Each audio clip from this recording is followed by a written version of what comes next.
Hello, everybody, and welcome back to another round of Modern Melee in the booth today with Rocco, the proprietor of Red Viper Games. My name is Ginko, as usual, behind the mic.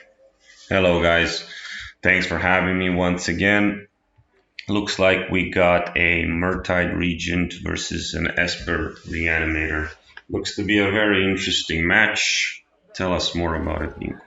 So, on the left side, Reanimator, it wants to reanimate stuff from the graveyard as per the name. As the name suggests. Yes, exactly. And it usually wants the biggest, baddest thing to get on the battlefield. What is the biggest, baddest thing? Yeah, so in Modern, after Modern Horizons 2 Electric Boogaloo, there is one creature that stands out, and that is Archon of Cruelty. Yes, the only baddest. Yeah, probably because it's not legendary, though. Yeah, the only bigger thing I was about to say is probably Griselbrand because of its ability to just draw 7 cards for 7 life, but it is legendary, and we have cards like Persist that care about non-legendary creatures now. And as we see, turn 1 is already on their way, with Thoughtseize from the Reanimator taking Counterspell from the opposing player, and the opposing player having still a 1-1 on the other side. Now, Faithless Salvaging as a turn 2, just to put, 2 Archons in the graveyard, no big deal. Big deal indeed. Third land, maybe? Yes, maybe? No? Oh, that's Grief. Pitched. Third Archon just went into the exile, but that's okay, we have already 2 in the bin. Rest in peace would broke my heart here right now.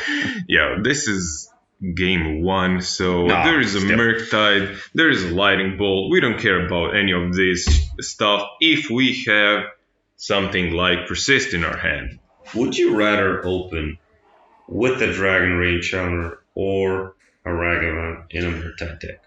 Depends on the matchup. If I do not know the matchup, Ragavan. This matchup as well. Ragavan probably, they both have merits. If you know the matchup and you know I need to have a counterspell or undead, then probably DRC is better. But you also know that the opponent's deck is full of answers like Thoughtseize, and you can spike 1 from the DRC, from the Ragavan trigger as well. Depending on the exact composition of the deck, you can also spike maybe something like Counterspell if they play 1, or even something like Grief. With 2 treasures, it can be hardcast even in this deck. So it is interesting in the conversation about what you want. If you are confident that you have enough counterspells that you can punch through their permission, then definitely something as DRC is better. But if you don't, then maybe Ragavan. Yeah, I think that the Murktide currently is having some issue. Not this Murktide, but in general, how are they going to build a deck? They have so many good threats now in Modern. To build a deck where you have 12 creatures is very hard. You have a Murktide Regent, a Ragavan, you have Dragon Raid Chandler, you have Ledger Feather. You need to optimize 12 to 13 creatures. I see them cutting 1 Murktide, I see them cutting 1 Dragon Raid Chandler, so the community decided that probably Ragavan is better than Dragon Raid Chandler as soon as you cut 1 DRC.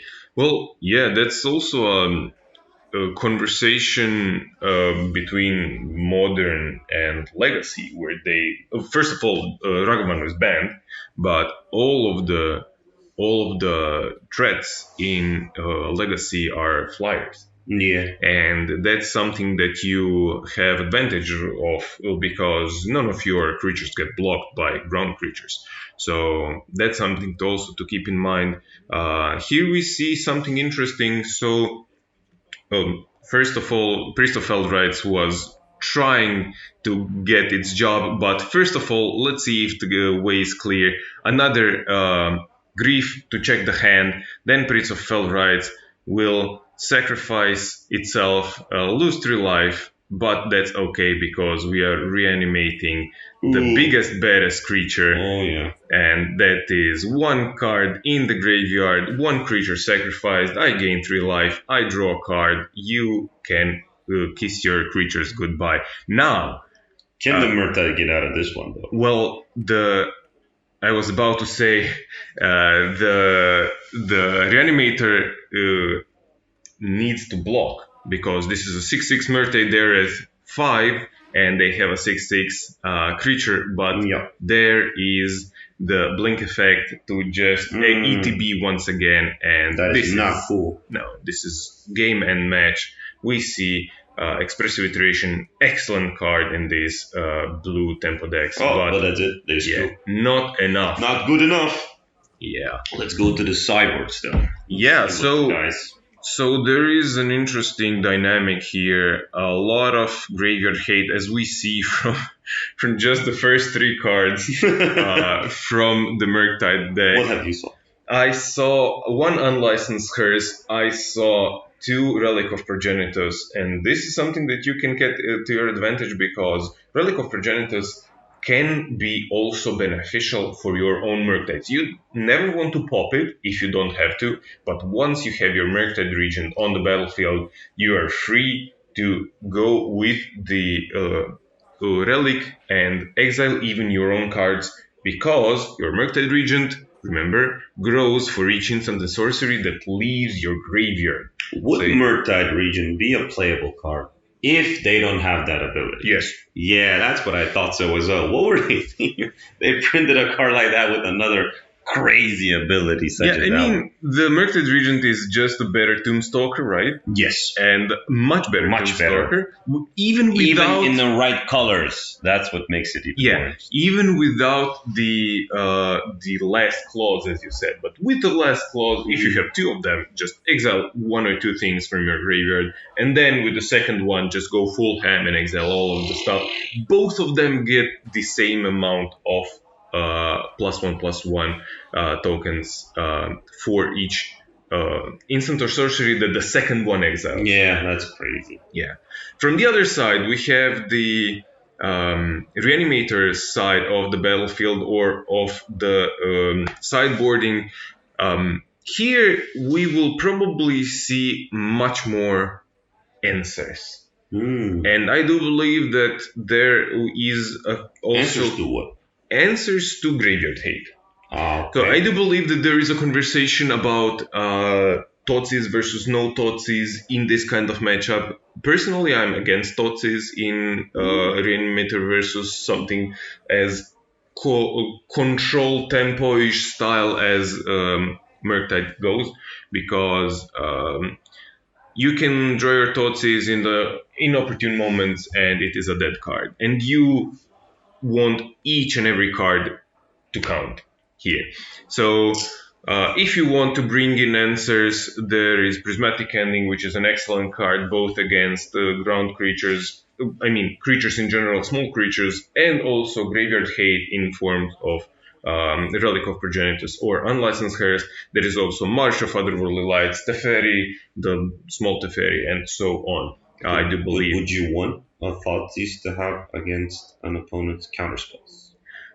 You have Briefs, and post sideboard it is more of a punch through. You also know that the games will probably be a little slower, and your incarnations, your elementals can probably also be hard cast sometimes. So, for example, your Furies, not Furies in this matchup, but your Solitudes and your Griefs can sometimes just be 4 mana Thoughtseize in a stick. A very good stick, though. Yeah, excellent stick, especially, if you can Ephemerate them. That's what I wanted to ask. They do play Ephemerate. Oh, yeah, 4 copies, and they do not get out. Never, ever. The Ephemerate is probably your best card in all of the matchups, not only because it doubles down as like 3 Thoughtseizes if you have Grief, but also it doubles down as protection for all of your relevant key pieces. You know what surprised me in this format currently? What? The Unlicensed first just, is a graveyard card you want to have, graveyard hate card you want to have in the sideboards. They actually replaced all the Relic of Progenitors, all the Tormod's Crypts, all the lanterns. You know what I mean? Yeah, but This is like a card to go to right now. yeah, but why is that so unbelievable? It's not unbelievable. It's just as surprising it is because it is 2 mana and it is like an answer. And you, this crowing thing, you probably want to put it into the creature-based strategies, which is, I guess, is important, kind of like a Jun, for example. But I always was a fan of Relic. I see this as your DRCs and your Murktides and your Ragavans, non-dashed ones, have haste.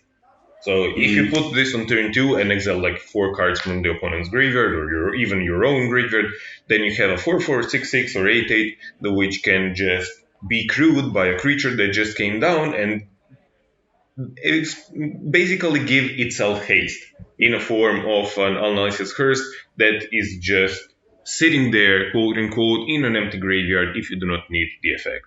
On the other hand, if you do need the effect, then just wait a turn. You need to have haste to crew a vehicle, correct? No. You just need the appropriate amount of power. That is why this is so great. So we have seen turn 1 DRC getting Prismatic Ended, turn 2 there is the Thoughtseize on the opponent's hand. Yeah, so there is an unlicensed curse, there is also Dress Down, there is 2 Expressive Iteration and removal spell, and the unlicensed curse is dealt with. So, curious, there has been 2 mana presented from the Murktide player, and the unlicensed curse was not played. Do you have any inclination why? Maybe he wanted a target for that. Doesn't it, like, when it enters the battlefield, it can exile immediately? Yeah. Maybe he was waiting for the target. Yeah, but the only thing he could have played was either the red removal spell or the Dress Down. So I do not know why the wait. Never mind, we are in the third. I believe this is the 3rd turn, and the Expressive Iteration is doing Expressive Iteration things, finding a land, finding another card in the hand. There is a Ragavan. They have lost 1 life, but that's okay.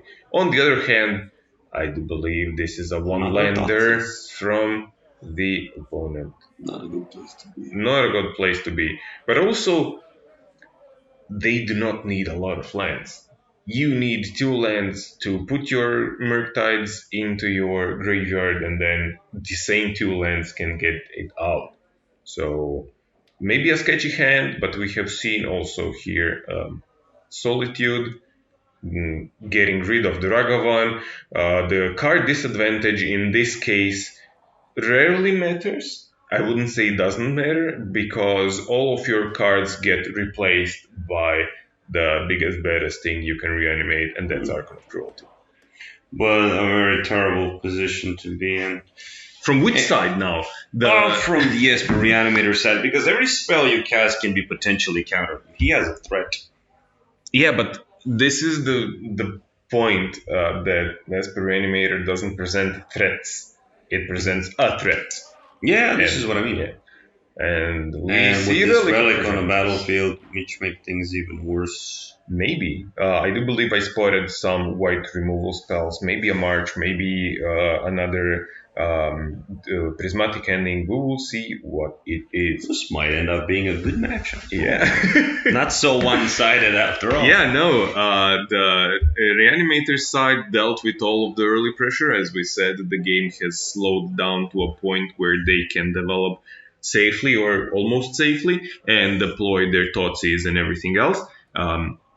And they are under no pressure currently. So you would say this has just became a battle of the wits. No, they have 60 card decks, not 250, unfortunately. It was a figure of speech.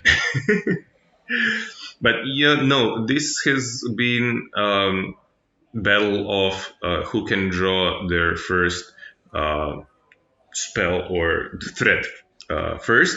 And I do believe this is a delve for a Murktide.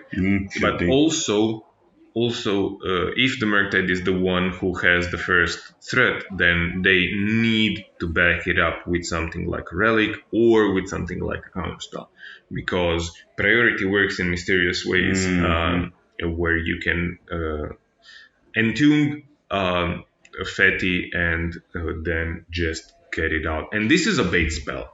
Yeah. This is just persist on an incarnation to get your Murktide either dead and to just flat out negate that pressure, or, we will pop this Relic of Progenitors and have it your way, and the graveyard will be free. Now, let's see what the Murktide player will do, actually, because this is extremely interesting. What they have, I do believe, is 2 red removal spells, which are still not delirious, so they amount altogether to 4 damage, which is not enough to kill even a persisted Archon of Cruelty, and they do decide to pop the Relic. Have they drawn from the Relic, though? Did you see? I don't know. Because Relic does say... I was looking at that persist. Now they say that, yeah. Well, maybe this is the resolution. No? Okay. I do not... I don't know if they drew or not from the Relic trigger. So this is 5 damage coming across. This is a 2-turn clock now from the other side. He has 2 counter spells in his hand. That would be it, but I do not believe there is... He has a lot of useless Unholy Heats. And also a useful Dress Down. Yeah, so... Dress Down, also a very powerful card. I see a lot of them in the sideboards as well. Yeah, I mean, it does what it needs to do, and that is just... And it fuels the delirium. Exactly, because it's an enchantment. Another 5 damage coming, and man, does this Murktide player wish those were 2 bolts. Oh, yeah, this is game 2 done, so the Reanimator side shows them 3 Archon of Cruelties and 1 Prismatic Ending. Still had all these. And lost. They should make a song about that. Yeah. So, 1-1 between Murktide and Reanimator. Does anything change during sideboarding on the play draw axis? Maybe from the Reanimator side, you now want those Thoughtseize in because you are on the play. And I just wanted to say that. Yes. Thoughtseize is a much better play on the play. You can strip all of the answers before they are relevant, or the pressure before it arrives. And as you said at the beginning, the Murktide side plays only 13 to 14 threats. Sometimes, if they are banking on 1 or 2 of them and they get answered, it can be a long time before they actually draw one of the relevant threats, as DRC, a Murktide, or a Ragavan. So, you know what I was never sold on? What? Ledger Shredder. Is it that good? Boy, that's a conversation. I do not believe so. I sincerely... Yes, but I wouldn't play it. No. You're a hypocrite. No. I wouldn't play it. I wouldn't play it in a Murktide deck. If you, that's what you asked. I do believe it has a home in the other decks. Other shells. Yes. Shells like Death Shadow. Or Death Shadow, where you yourself can fuel it efficiently. Here, you are mostly... I think that's the worst creature in the deck. If they play it, I don't know if a Murktide deck has a if you can consistently make it a 2/4 on the turn it arrives, then it's a good creature. I wouldn't say it's a great creature, but it's a good creature. If it can grow to be a 4/6, it's a great creature. Of course. Yeah, but what the deck is actually doing, this deck is actually doing with the creature is card selection. Because you have a lot of the same things in the Murktide region. So you have a slew of counter spells, you have a slew of creatures, and you have a slew of removal spells. And depending on the situation, you want either or. Yeah.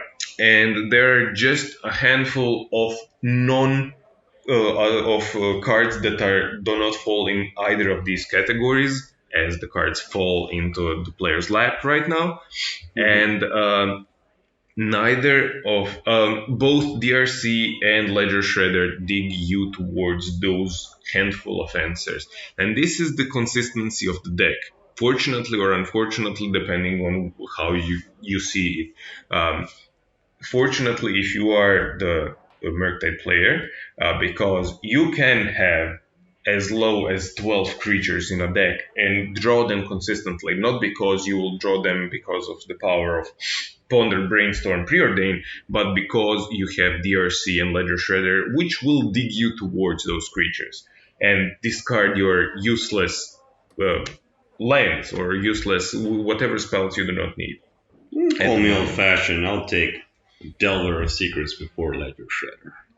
Oh. But that's probably a mistake. I haven't seen Delver of Secrets in like forever. Delver of Secrets is a good card if it is a 3/2 on turn 2. Any other time, it's probably not so good. We see pitched Unburial Rites to the the Grief, and gets counterspelled. And this opens the way for Unmarked Grave to put the Archon into the graveyard. Now, this is a question. Do you have it? Do you have either Graveyard Hate or another counterspell? Because if the Reanimator side presented exiled actually the Unburial Rites, they will most definitely have another Reanimator spell in their hand. And the Murktide's side says, yeah, I do have it. There is the Relic of Progenitors. Now it is on the other side to see how to deal with this problem. Only 2 lands in play. Yeah, but as we said, 2 is most usual enough. But as we said, if this player, the Murktide player, ever taps out of the Relic of Progenitors, it will probably be answered without the Murktide getting exiled. You would agree that the biggest problem outside of the Graveyard Hate for the Esper Reanimator deck is the counterspells, right? Aside for the threats, of course. But like the counterspells, for example, the Murktide has like counterspells and it has spell pierces and it has an Archmage's Charm. But on the other side, how many ways you have for reanimating your creature? 6 probably. Probably 6? Yeah. How reliable is the beatdown strategies? Hard casting. It is reliable, yeah. Reliable. If you draw more than 2 lands. Oh, yeah, that would be really cool. But the good thing about the Reanimator deck is that it functions on an extremely low mana curve to a detriment of your cards, because it can pitch cast Griefs, which are answers to the counterspells. Mm-hmm. And no matter how many you have, if you have 4 mana, you can cast at most 2 of them. Mm-hmm. And if you not to mention the Thoughtseize, right? Yeah, not to mention the Thoughtseize. So if you have several of the Thoughtseize effects in your hand, they require a much lesser mana investment than the counterspells from the other side. So this is the reason that we probably haven't seen, as of now, this is a turn 5 or 6, or I do not know even which one is it, but we haven't seen a threat from the other side, because even if they have a fully powered up Murktide Regent, they would have had to tap out for it. Yeah. And here we see also Archmage's Charm. If they ever tap out for an Archmage's Charm, the Relic of Progenitors can be answered, 2nd land, or in this case 3rd land, reanimate the Archon of Cruelty, the game is probably done. Something is happening right now. Yeah. Oh, he chooses an Arch Charm before popping up the Relic. Yeah, that's probably strange. Because he needs the graveyard. His graveyard. Yeah, probably there is a Murktide region then in the graveyard, and they do not want to pop the graveyard as of yet. Now, if the Murktide comes into play right now, then the graveyard is probably digging for it. Digging for it. So, as we discussed before the game started, the Murktide exiled. Okay. Murktide cast. The worst thing you can do to a combo deck such as the left side of the battlefield is to give them time. Mm-hmm. You need to get them killed. Your answers will not get you safe forever, keep you safe. Of course. Yeah. So as we see here, for example, Solitude will kill your creature, and then the other side will have 2-3 more turns to just go with it.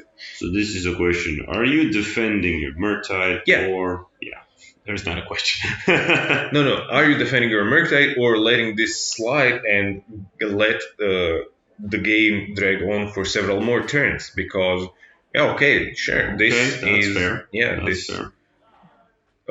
Almost drew a card too much. So the Murktide is now done, but the Relic is now offline. And if they have something like Persist, it's done. But unfortunately for one side and very fortunately for the other, it was not the case. It was now written in the cards. Yeah, and now we see a counter spell upgrade. Yeah, so still a Murktide, Archon in the graveyard, a lot of lands on the other side, a stacked graveyard if they have another one, and a free reign to just... Oh yeah, this is a removal spell for the... yeah, this is another one. This is what they do. Yep. So how much is it? Just 2 counters, but this one is a 9/9, 10/10 probably, and this will... That's it, the moment of truth. Yeah. 11. Can they draw something? That Probably. matters? Third land. Oh, yeah. There's a start. That matters a lot. Yeah. So this is 10, 15 power on the board. They have to go through 15 power and a Relic of Progenitus. How big is the smaller one? Is it a 5/5? 5/5. So if you remove the bigger one, the smaller 3 one mana cannot kill you. Teferi. There you go. There's a counter spell, and that's the game and the match. Unfortunately for one side, very fortunately for the other side, the pacing paid out, and the just giant Murktides have an effect on the game that says you're dead in 2 turns. And Tell me true honest. to the word, Tell me honestly, Yeah. Dingo, who did you root it for? I mean, I have a soft spot for Cripples, bastards, and broken things? Yeah, of course. But also Other than that. other than that, for the Reanimator side, because this is a deck near... It's like an underdog, right? Not really. I mean, when you compare it with the meta share. Yeah, sure. Then that's definitely an underdog, especially with the Murktide deck, because it Everything is an underdog compared to the Murktide. How much? 13%? I do not know. And also those numbers vary extremely from meta to meta, extremely from place to place. There are places that do not play those decks because honestly they're either repetitive or expensive. This also plays an extremely big role in a deck of choice. But this is all for this game and match. Thank you all for watching, and we will talk to you soon. Thank you, guys. See you.